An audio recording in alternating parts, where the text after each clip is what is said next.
நூலகம் சென்று நமக்கு தேவையான புத்தகத்தை நாம் தேடி எடுப்பது வழமை. ஆனால் அதே புத்தகத்தை ரோபோவே கொண்டு வந்து நம் கையில் தந்தால் எப்படி இருக்கும் என்று யோசித்திருக்கிறீர்களா? நாம் யோசிப்பதை எல்லாம் ஏற்கனவே நிஜமாக்கி இருக்கும் துபாயில் உள்ளது ஒரு நூலகம். அது முகமது பின் ராசித் லைப்ரரி. அந்த நூலகத்துக்கு வேலை விடுமுறை நாள் என்பதால் போயிருந்த நான் உள்ளே நுழைந்ததும் ஏதோ எக்ஸிபிஷனுக்கு போனது போல் ஒரு உணர்வு. அடுக்கடுக்காய் இவ்வளவு உயரத்தில் புத்தகம் இருந்தால் அதை எப்படிடா எடுப்பது என்று யோசித்து அங்கிருந்த காவலாளியிடம் அதை கேட்க அவரோ இது காட்சிக்கு வைக்கப்பட்டிருப்பது, தேவையான புத்தகம் அதற்குரிய செக்ஷனில் மேல் மாடிகளில் இருக்கிறது, போய் எடுத்து படிக்கலாம் என்றார். கூடவே தேவை என்றால் லைப்ரரி அப்ளிகேஷனில் தேவையான புத்தகத்தை செலக்ட் பண்ணினால் 2 நிமிடத்தில் புத்தகம் உங்களை தேடி வரும் என்று சொல்ல உடனே அதை முதலில் பரிச்சார்த்தம் செய்து பார்த்தேன்.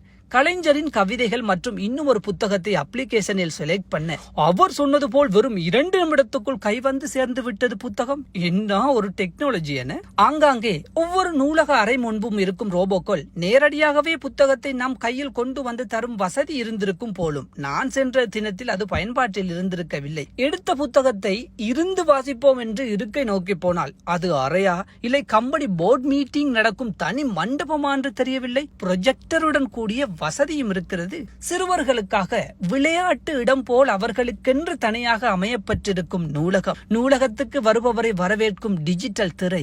நான் நடக்கும் போது நான் போட்டிருந்த பேண்டில் இருந்து வந்த சத்தத்தை தவிர மீதமெல்லாம் அமைதியாகவே இருக்கும் இடம். எத்தனை பேர் பாவித்தாலும் ஸ்பீட்டில் குறைவில்லாத வைஃபை வசதி. சோலார் பெனல் கொண்டு மின்சாரம் உற்பத்தி செய்து அதை மின்சார வாகனத்துக்கு சார்ஜ் செய்ய பயன்படுத்தும் தொழில்நுட்பம் என்று நூலகத்தில் உள்ள புத்தகத்தை படிக்கிறோமோ இல்லையோ, இங்கு சென்றால் நூலக கட்டடத்தை படிக்க அவ்வளவு இருக்கிறது. இதில் ரொம்பவே ரசிப்பது போல் இருந்தது என்ன தெரியுமா? நூலகத்துக்கு வெளியில் அனைத்து மொழிகளிலும் எழுதப்பட்டிருக்கும் வாசகங்கள் தான். அதில் தமிழில் எழுதப்பட்டிருக்கும் பிறர் மீது குற்றம் சாட்டி தனது பொறுப்பை துரத்தல் மற்றும் எல்லா புகழையும் தனக்கே உரித்தாக்குதல், இவை ஒருபோதும் சிறந்த தலைவர்களுக்கான குணங்கள் ஆகா என்று எழுதப்பட்டிருந்த வாசகத்தை வாசித்துவிட்டு நமது சில தலைவர்களின் குணம் அரபு நாடு வரைக்கும் தெரிந்திருக்கிறது என்று மனதிற்குள் சிரித்தவாறு தொழுகை நேரமானதால் அங்கேயே தொழுதுவிட்டு வீடு வந்து விட்டேன். நூலகம் என்றாலே தூசி தட்டி எடுக்கும் பழைய புத்தகங்களும் எடுத்த புத்தகத்தை திருப்பி கொடுக்காமல் போன